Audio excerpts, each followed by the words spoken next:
What's going on, y'all? What it is. So let's go ahead and slide on these topics. So the first thing I want to discuss is some interesting information that slid across my desk on yesterday. Now, before I repeat this information, I do want to say that it's all alleged. I cannot confirm or deny that Pastor Shirley Caesar said these things, but it's been conveyed to me that Pastor Shirley Caesar is questioning the validity of how Angie Stone actually passed away. In fact, I'm going to read you guys a portion of a text message that was sent to me from someone that's close to the unfortunate circumstances regarding Angie Stone, and it says, also the church people are talking. Word is out that Pastor Shirley Caesar said she doesn't believe that Angie died the way that they said she did. She also said her intuition and discernment will not allow her to believe that lie. Now, as you guys can see, I did block out a portion of the text message because it contains some very insensitive, raw information that I just don't feel comfortable putting out. I really don't. I'm just going to keep it all the way real. Because when it comes to exposing certain details, exposing Angie's personal life and her personal dealings, I just don't feel like it's applicable to the matter at hand.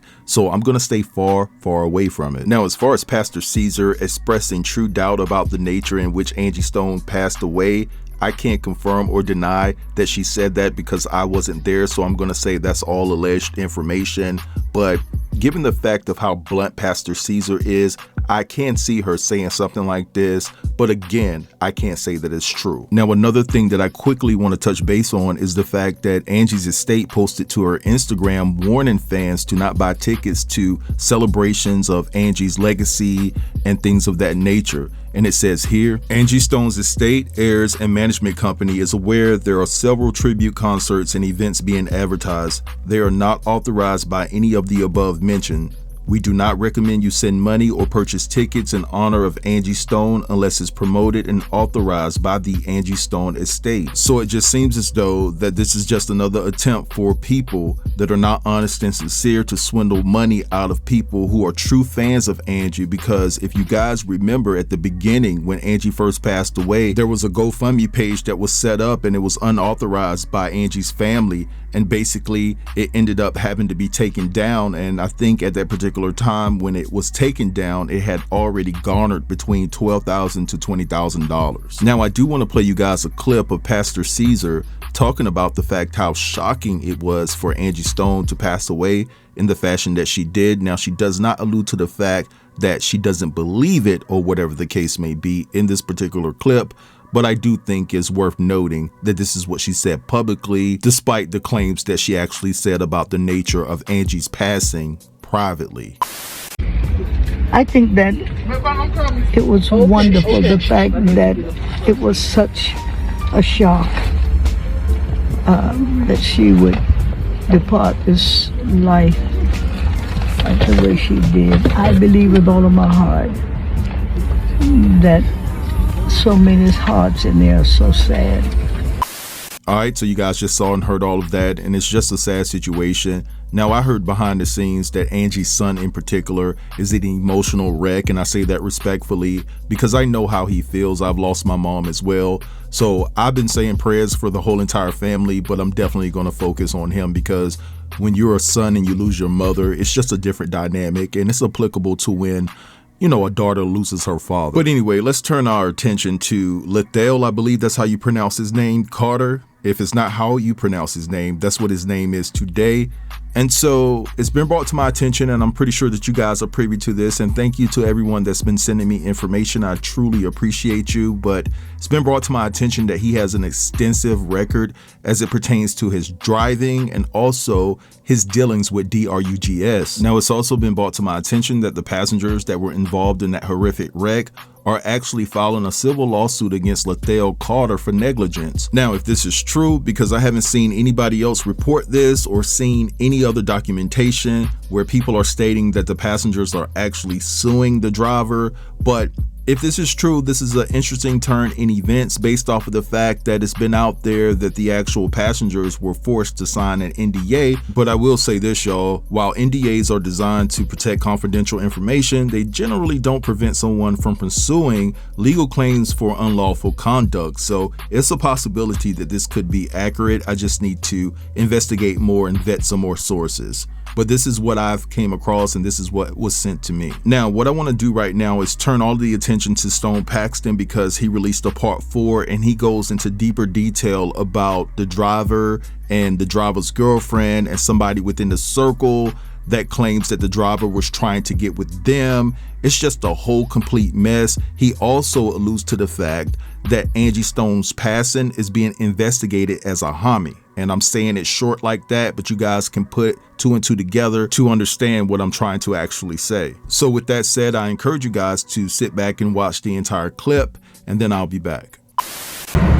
But before, and if you hear noise, it's because I'm out and about, you guys, so I'm not in my studio. So just know that you might hear noise, it might get a little, these people are driving crazy over here.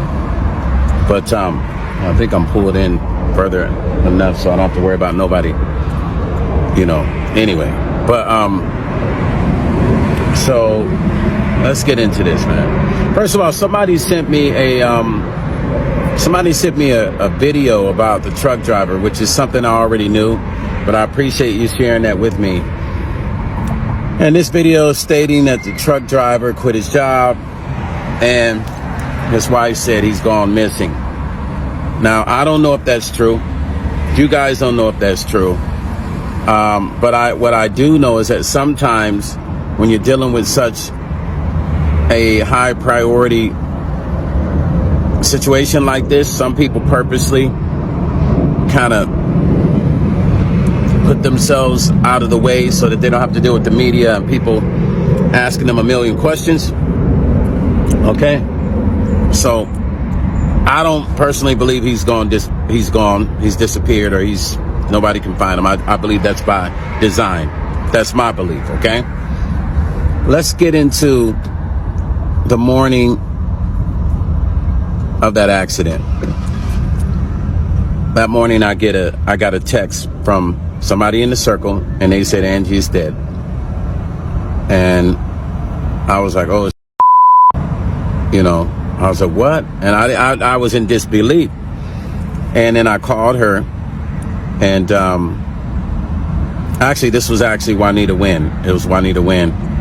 I try not to, you know, my people in my circle, sometimes, you know, I might not mention a name, and sometimes I will mention a name. It just depends. But so Juanita texted me, and she said, her exact words, and it was 9 in the morning. So she said, Angie's dead. And I was like, damn. I was like, what? And I couldn't believe it, so I was shocked. So I called her, and she said it, and I started crying. She had a whole bunch of calls coming in, so she had to get off the phone. I get another phone call, and that was that said person I was talking about yesterday, right?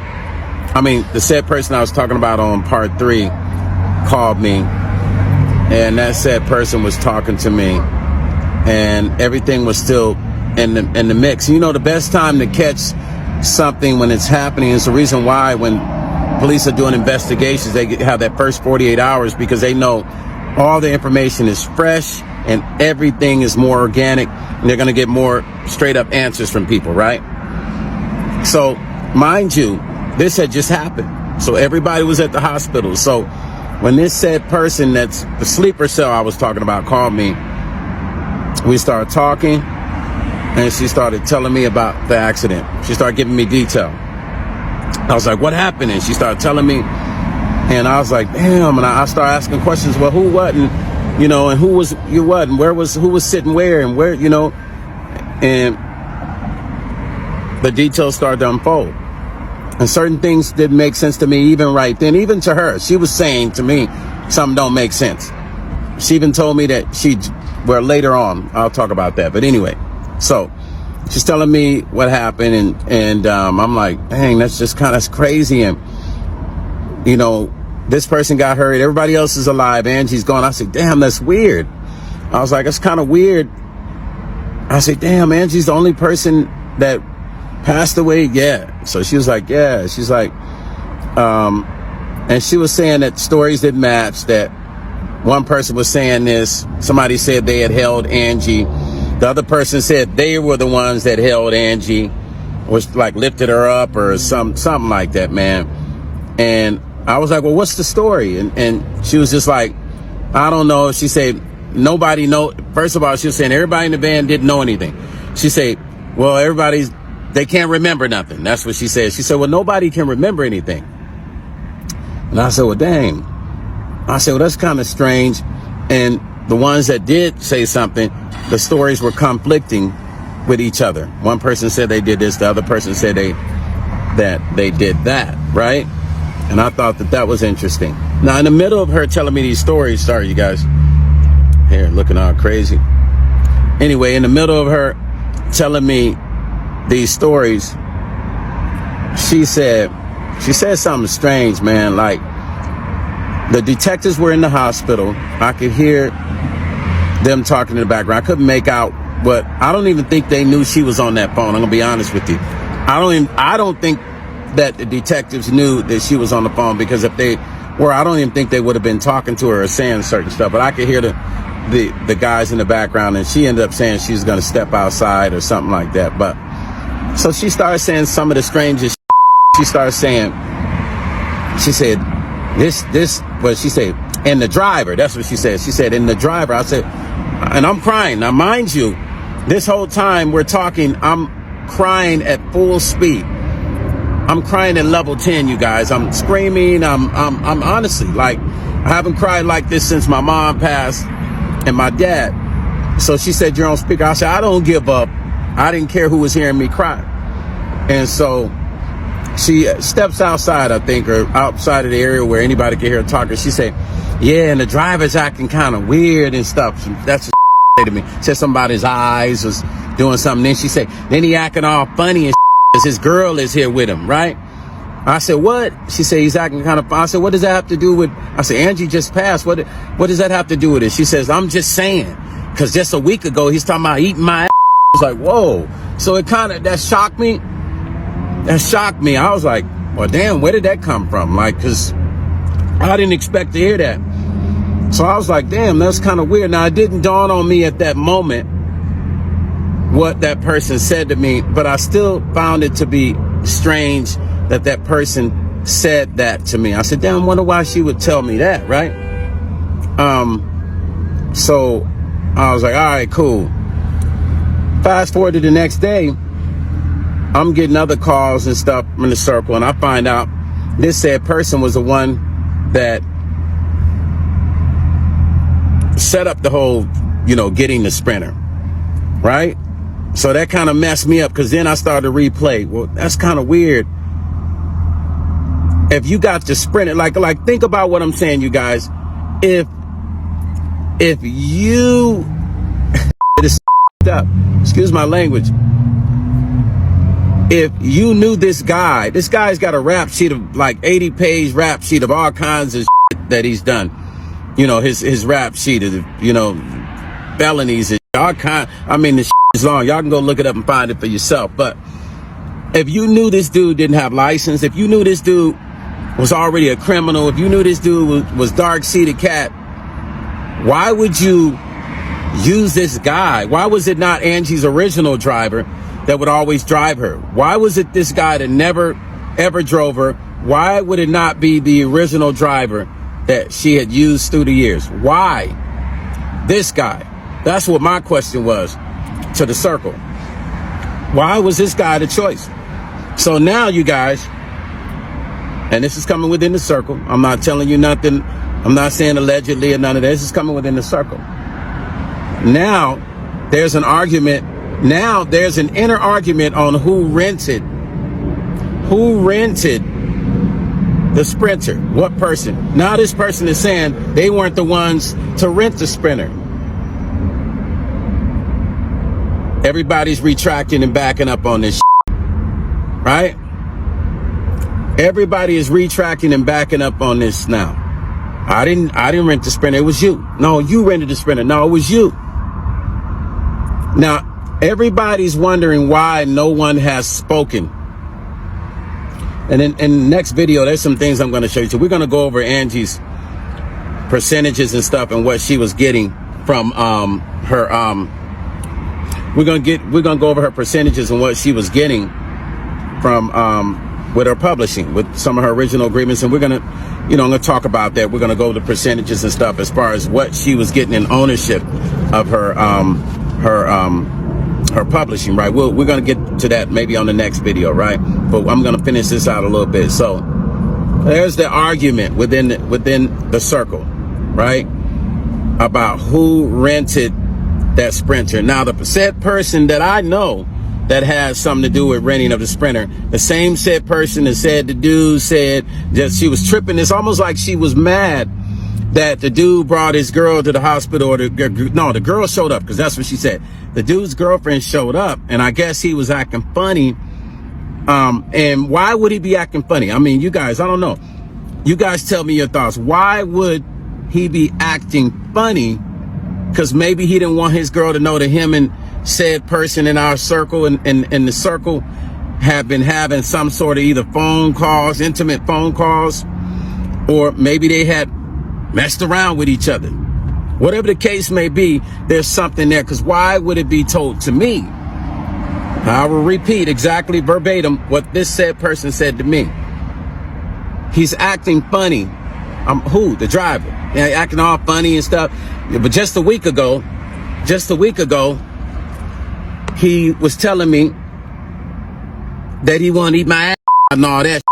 So why, who has conversations like this? Men or women, who has conversations like this if there's not a situation going on with the both of those persons? If those two people didn't have something going on, why would that be told to me? Why would that be such a concern to that person when that dude's girl is there at the hospital with him? I'm just saying. Making sense, man. That's not making sense. Now, I reached out to the detective in Alabama to try to, share this information. They haven't hit me back. I think I got a missed phone call from them, because I feel like this is vital information, you guys. Think about what I'm saying. The sleeper cell, the same person is still around the family. I'm sure that person didn't share with the family what she said to me. I'm sure that person did not tell the family what they told me that morning. Yeah. And the crazy part about this person is, the same time after we were talking that whole day, because we were back on the phone again, they drove back out to the location for themselves. I don't know why. They told me they were just going to see, to make sense of it, right? So they drove back to the location to look at everything. And that said person was telling me, well, I drove back down there. She had one of the people that was in the van get in there with her, and they drove back to look at the location. Why would you do that? I mean, I probably would have done it too, but being that that person was connected to the driver, why would that person drive back over there to look at the location to see what? I'm just trying to make sense of it, you guys. Now, once again, what I'm saying to you is not what I heard from another blogger. It's not somebody page I went to and pulled the information. I'm telling you something from the inside, you guys. Something from the inside. And for all you people that are saying some of the stupidest, and I think it's first time y'all hearing me cuss. Come on, man. Use your brains. I'm giving you solid information, and you're on here saying some of the stupidest things I've ever heard, man. Wake up, man. We are operating, this situation is operating in the second and third dimension. Understand that, man. Understand that. What I just told you is facts. You don't have to believe me. Believe what you want to believe. Go on. It seems like when people lie, people believe the lie. When people tell the truth, it seems like that's harder for people to believe. So if you want to believe the lie, continue to believe the lie. I'm giving you the truth. I'm giving you information right from the top. So believe what you want to believe. Part 5 coming. We're going to get into Angie's, what she owned, her percentages in publishing. And I'm going to talk about that. And also I'm going to share with you why nobody in the band is speaking. I said I wasn't going to make this long. I think this is the shortest. I'm at 14 minutes. But we're going to get into why nobody in the band is speaking. Maybe I'll drop that one tomorrow. I don't know. But I appreciate all you guys that have been very respectful, leaving comments in the memory and the legacy of Angie Stone. This is not about me. This is about Angie, and this is why I'm sharing the information I have. Because if everybody in the circle shares their information, then we could get to the bottom of this fast. This is considered a homicide. This is being considered a homicide. Understand that. You know what I'm saying? So if everybody in the circle would share their information, everybody in our circle, then this situation could possibly be solved faster than it's not. All right, so you guys just saw and heard all of that, and this situation dealing with Angie Stone's passing is far from over, you guys. And, you know, Stone raised some very alarming questions, and the one that stuck out to me is like, where the hell was the original driver for Angie Stone? I'm pretty sure that life can get in the way. He could have fell sick, or she could have fell sick, or there was a family emergency and things like that. But why would they select this dude? I'm pretty sure that somebody around Angie was privy to the extensive rap sheet that Leethel had as far as it pertains to his history with drugs and also his reckless driving history. So it's just puzzling to say the absolute least. And then you have this woman that is more interested in the fact that Leethel actually offered to eat her peach instead of being more concerned about the fact that Angie just passed away. You just lost a superstar. So it's just puzzling altogether. But anyway, I'm gonna let this go right here. I want you guys to drop down in the comments and let me know what you think about this particular situation and everything that I talked about within this video. Don't forget to like, comment, share, and if you're new here, consider subbing to the channel. I'll get with you guys later. Peace.